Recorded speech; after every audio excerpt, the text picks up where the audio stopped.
I'm Rachel. And I'm Ashlee. Welcome to the Capital Mom Real Life Conversation. Today we're going to talk about one phrase that actually helps in the moment. So there are lots of phrases that we can hear sometimes. This one is motion changes emotion. We're going to do our little glimmers and dimmers first, and then we'll jump into that. Yes. So this month I have a dimmer. As do I. Yeah, it's been this kind of a month. It's been a tough parenting month for both of us. We just kind of got done sharing our time, kind of coming together, just being like, well, we're just going to show up as we really are this month and not try to act like it was sunshine and rainbows. Yeah. And so for me, this month, my husband traveled a lot. He's actually currently in Germany, and then he gets back and he's here for a day, and then he leaves on another trip. And so it's just been a lot of solo parenting, and it's hard. Like really, that's just what it comes down to, is it's hard all by yourself. My mom comes over and helps a lot, as much as she can, but you know, just so much of it's falling on me. I feel like bedtime and morning time, like getting to school, getting to bed, those times are tough. And my heart goes out to anybody in this situation whose husband travels a lot, or single moms who are just trying to do it on their own all the time. It is really hard, and I see you, I feel you, because I've been through it, and just relying on family and then really good friends too to help you get through it when it can be hard. Absolutely. Yeah. Yes. Our dimmer in my family was that my husband needed a quick emergency appendectomy, so that was a surprise. Just a few days ago. Yeah. We were like rolling through our week, and all of a sudden kids went to bed, and by the time they woke up the next morning, I was like, so kids, we're gonna go see your dad. He just had a procedure So the beauty, like the amazing part of all of that was just how quickly the hospital was able to move through Brian. It was absolutely the best experience we could have possibly asked for, as far as promptness and how they addressed the situation. And so cannot be, any more grateful to the doctors and nurses that took care of him at Brian that night, because he was only there a total of maybe 14 hours. I mean, literally the kids didn't even know he was gone until he was out of his surgery. So I was very, very grateful, and he's recovering well. And he's been a trooper. He has been a trooper. I know. I have to slow him down, actually. Calm down. We were joking though, because when we got over, he's walking kind of like a grandpa, and we're like, okay, that's what it's gonna fast forward about 40 years. That's what he said. He's like, this is what I'm gonna look like. So actually, quick shout out, since my husband's gone, all 6 of our kids combined, 3 kids, are with him right now. And on the way there, but my oldest is also babysitting, and so is my other kids. I promise we're not just like, here you go. Yeah, good luck, Grandpa Dog. No. But on the way there, I warned my kids. I was like, now just remember, his tummy's kind of sore and he's moving kind of slow, so be easy on him today. And they're like, okay. I told my daughters too, I was like, you guys are stepping up to the plate today. Don't let Dad do anything he shouldn't. So anyway, those were our dimmers for the month. So but as you can see, we're trying to laugh and smile through them and find joy in life, because there is so much joy, but also recognizing that things can be really hard. So. Yes, the reality of that. And having people to help you get through it is everything. It really is everything. Yeah. So today we're going to talk about, like we said, motion changes emotion. And there's so many phrases in parenting that we can hear. So some helpful, some not. Yes. And that's kind of, some that are not as helpful, like, oh, they're only young for so little, and which is true, but in the moment, man, it's like, I would love to feel that right now, but I'm struggling. And so trying to tap into that, oh, they're only little for a little, is so hard, because you're like, well, right now they're not though. Right now, and they are hard. Or the days are long, but the years are short. If your kids having a meltdown in front of you, or you're feeling some heavy emotions, that doesn't really help you get through necessarily that moment. Maybe a little bit, but or this is just a season, things like that. But actually, motion changes emotion is more of a practical tip that, okay, you see your kids having a hard time, they're melting down, they're tantruming, or they're refusing to do something that you ask, or whatever it may be. Or they're feeling overwhelmed with their own emotions. They're just feeling flooded. Yes. That you can actually, a practical tip, motion changes emotion. Yeah, and remembering that, like, okay, what can I do right now that's going to help change this emotion and help my child process this, or help yourself in hard emotions? Yes, I would say both, because often when my child is struggling, I am empathetic and I take on some of that emotion as much as I try not to. And if I take on too much, I am not helping the situation at all. I'm only making it feel like, sometimes it can make it so that they feel like they now have to take care of me if I let it get to my emotions too much, which is the exact opposite of the healthy relationship I want to build with my kid. Reality sometimes, but like that's why talking through about like, realizing my emotions are going to affect my kiddo here too, and how can we do something that's going to help both of us through that. So motion puts a physical distance between yourself and whatever problem is arising, and it also increases blood flow and the oxygen to the brain, which all of those things are healthy things that are going to help you kind of put a barrier, and then you're able to look at it through a different lens when you're not so in it. Yes, and I would say too, like when those emotions are so big and so overwhelming, I think one of the best ways to describe it for me, and I feel like as I'm watching my kiddos, is that they almost feel that those emotions are stuck inside their body, that they don't know how to like let them out. And I think part of it is because they know that there are some ways that are healthy to do it and some ways that are not, and maybe sometimes they're holding it in because they want to like, and then they're not doing it, which is actually really awesome, but also means that it's stuck inside, right? And same for like me, you know, feeling like it's stuck inside. And so trying to create an outlet for those emotions to come out organically or naturally. Not that you can't punch a pillow or scream into a pillow, which our kids have done, you know, at different points to get emotions out, but like that feeling of them being like stuck inside your body and not knowing what to do, and maybe feeling scared of that too. And needing a release, but not knowing what that release is going to be or how to do it, and needing an adult's help, a safe person's help to get there without saying like, you're having a big emotion right now, let's go try to take care of it. Like instead you can find different or getting upset at them for having a big emotion and being like, you shouldn't feel so upset about this, you know? Which is just, that doesn't help at all. No, we all know that. If somebody's like, you know, you're having a hard time and somebody's like, just stop, just snap out of it, and you're like, that's not helpful at all. No. So some practical ideas is, instead of standing over your child, asking them again and again to do something that they're refusing to do, or like, talk to me about it, tell me, how are you feeling? And maybe they don't know how to put it into words, or they're feeling bad that they're feeling that way, or whatever, they don't want to say it to you.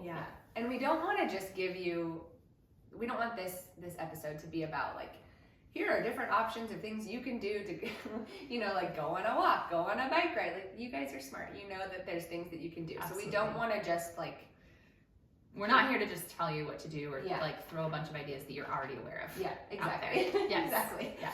So, but here is one idea that, you know, if let's say it's cleanup time and your kids don't want to clean up, a way that can work is like turn on a song and start dancing and you know, try to get the stuff cleaned up before the song's done or something like that. And that's motion that is not necessarily changing an emotion, but it is helping get something done.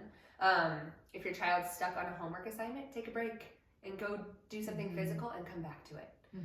And so then an example that I loved that I heard on a different podcast that I'm going to repeat is, if your child's upset and let's say they're in their room, instead of walking into that room and lecturing or trying to calm them down, just go in there and start playing. Just pick a toy up. If it's Lego, start building. If it's Magnetile, start building. Whatever it is, and don't say a word, just be with your child. And I would say 9 times out of 10, they're gonna, first of all, kind of look at you like, why are you not saying Sometimes anything? they might even be like, go away, I don't want you in there. Yes, that's true. But I've also heard that sometimes they're saying that to their emotion more than they're saying that to you as the parent. That's true. Which is actually really helpful for me to then just like set it aside. I can acknowledge it and step away if I need to, but a lot of times if I ask my kiddo, he'll be like, no, I actually don't want you to go. But 9 times out of 10, they will join you and just start building. And now, instead of being 2 people who are, either upset because you're upset that they're upset, and now you're 2 people who have come together and you're building together. And now, like, that to me is so beautiful, of going from being apart and angry to together and calm. Yes, and I could not agree with that more. And I have done that same with my kiddo and with my kiddos, all of them at different points where my thing is that I'll just start open a book. So being in that same space with them to recognize, that's a good one. Recognize that, like, sending them the message that I'm not afraid of their emotions, that I can handle their emotions, that I love them no matter what their emotions are. I'm okay to be in this space with them and still stay calm, which is not easy sometimes, guys. So, like, just know I'm not always perfect at this either. But when I can, it ends so much better. But I'll often grab a book, sit down. Sometimes at the beginning, he's like, no, I don't want to. And then I'll be like, oh my gosh, I didn't know he was that color. And he'll be like, whoa, what color? I know. And then usually they end up right in your lap. They're in your lap, you're snuggling, you're doing something, connecting and bonding. And then that moment and the frustration or whatever has moved past. And then inviting them to do something with you together. Like, will you build a Lego with me? Like, or will you, I don't know, whatever it is that needs to be done, like, really give that invite of, like, will you come do it with me? I think is also, really special that way. Once you've gotten to a point where you're engaged again, you're connected again. And I think even for older kids, if they don't want to, like, accept an invite, just say, like, I'll be outside ready to play catch when you are. I'll be waiting with the ball. Or, yes, and if you're out there playing, they're probably eventually and they're watching, like, okay, I'll go, like, and if not, at least you're out there playing with the ball, and you're gonna be feeling better by the time you see him, regardless. So then you're like, I had a great time. That's right. I'm feeling better now. So that's right. My endorphins are now up, and the situation feels so much less now that I've moved. Yeah, and something I think is helpful when our kids are upset is sometimes they, like Ashlee said, they feel stuck and they don't know what to do next.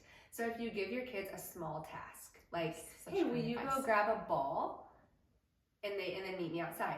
That is something they are in control of. They're like, okay, I may not know what to do next with my emotions, but I can grab a ball. That's something I can do. Yes. And so then then it's like, oh, now you just did something successful, and they're feeling like momentum is building in a positive direction. Actually, I can do something good. I can help my mom or dad with this task. Yes. And then you're building so that they can continue to do good things or positive things, moving out of that feeling. Yes. Again, instead of telling your child to calm down, which never works, giving them a small task that they can handle is just, like, even another example would, it doesn't even have to be a ball. It could be like, hey, I have some chips. Will you go grab the salsa? Yes. Doesn't matter what it is. Like, just give them one little thing that they can do, and then you're together. And then, even if it's just eating a little snack, because maybe half the time the emotions, yes, maybe it's not even related to needing to go, get out in that moment. It might be they're hungry and need to move through that emotion too. But, like, how great does it feel when someone's like, hey, grab the chips, I'll bring the salsa. We're gonna, like, oh yeah, let's have some chips and salsa together. Like, yes. I would never say no to chips and salsa. I know. That's why Mexican restaurants are so great. You walk in and you're like, yes, please. So true. I will never turn it down. Oh man. So a lot of these, some of these are focused on, like, if you can get outside or if you can separate yourself, just you and your kiddo. There are a lot of times where you can't separate from your other kiddos. Maybe they're younger still.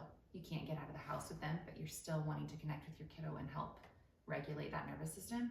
And you had a really, like, Rachel has oh yes, one that you use with Finley. So some one-on-one things that you can do, and this is, kids love when you can give them all of your attention, and I don't know that we do that a lot. I know, and it only has to be in shorter bursts than we think. Like, for whatever reason, I sometimes am like, I don't have time to give you an hour of attention.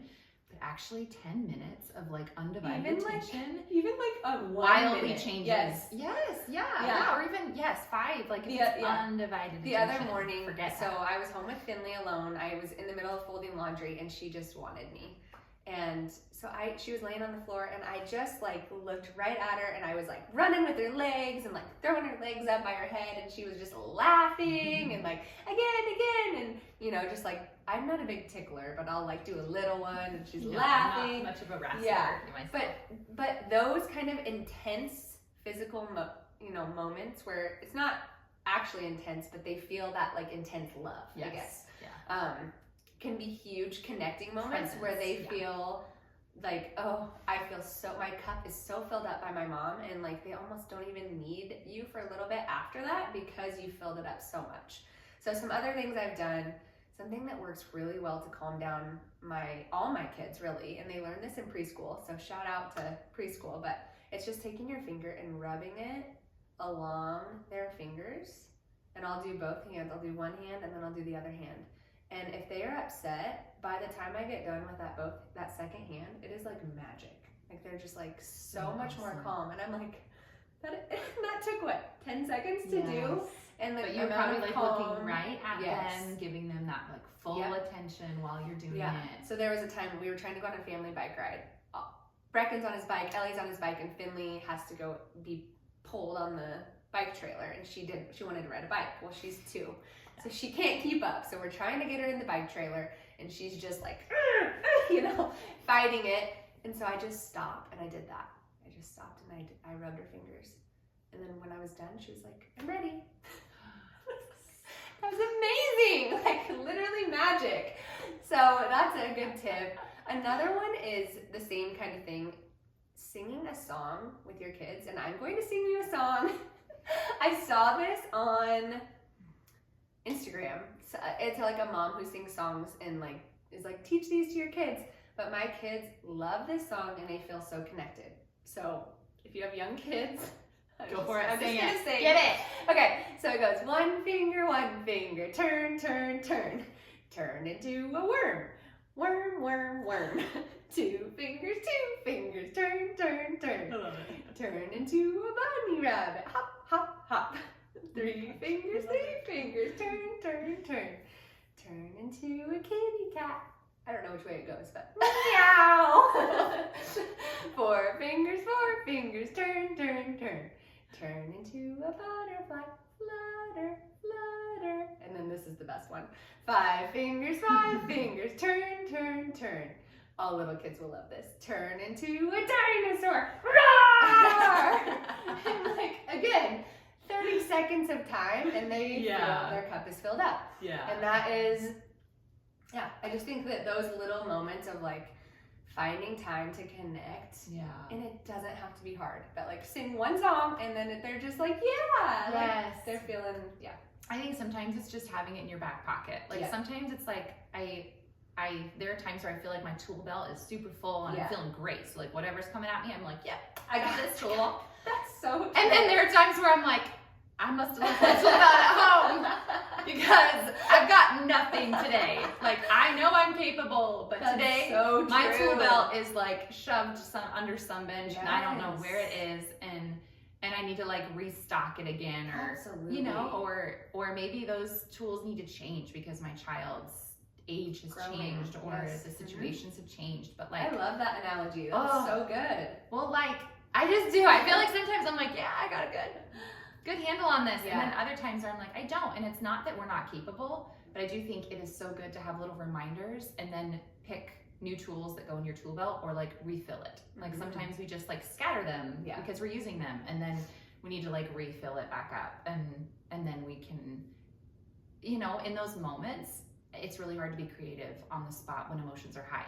So I need to have tools in my tool belt to then, without having to think too much, use too much of my emotion, be able to pull that out. So like, as silly as it is for me to sing a song to you, that's a tool for you to use. Put it in your tool belt. Yeah, I'm gonna remember that dinosaur song. Like maybe that would be good right now. Or the finger, any of those little things that, like Ashlee said, just put them in your tool belt for when you need them and try it. Yes, and I had a super funny moment that goes along with the singing that I just want to share real quick too. That this week I was doing the dishes, and for whatever reason I felt like the dishes, and it's probably just because I was, you know, like taking on a lot of the household duties, trying to let John rest, just get the rest that he needed.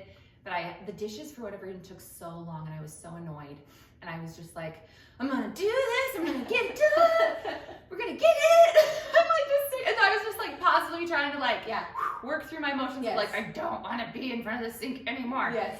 And in the room, in Ellie's room, all of a sudden I hear her back up singing. Like, I'd be like, I can do this. And she was like, yes, you can. And it was like the best thing ever. And so then I just kept going. And she just kept being like, you got this. It was just this little tweet coming from her room. So I think all the things we do to try to help our emotions to hopefully our kids are learning through observing how we do it. And yes, they're gonna learn things, you know, on both sides of the spectrum. But like, I hope we can feel really proud on the times that we are noticing and seeing that they're Penny whining every episode. She's like, I'm here too. But that they, I just hope we can feel proud about those times that we are giving it our best, and there are positive things that you are sharing, and I know that there are positive things that you are sharing as a mom or a parent, and so I hope you can focus on those today and feel like you've got a little bit more in your tool belt. Yes, I love it. Me too. Perfect. You don't have to do motherhood alone. Come join our village, exactly as you are.